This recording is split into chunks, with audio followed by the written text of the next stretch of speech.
Inteligente. Muito inteligente. Você realmente se acha esperto, não é mesmo?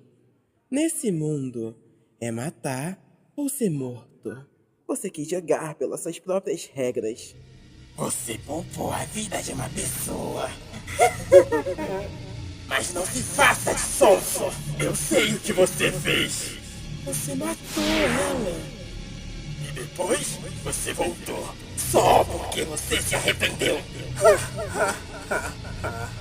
Seu pequeno idiota! Você realmente acha que é o único com esse poder? O poder de modelar o mundo. Puramente com a sua determinação. O poder de brincar de Deus. O poder de salvar. Eu pensei que eu era o único com esse poder, mas eu não consigo mais salvar. Aparentemente, seus desejos por esse mundo se sobrepõem ao meu. Certo, então. Aproveite enquanto você pode. Estarei assistindo.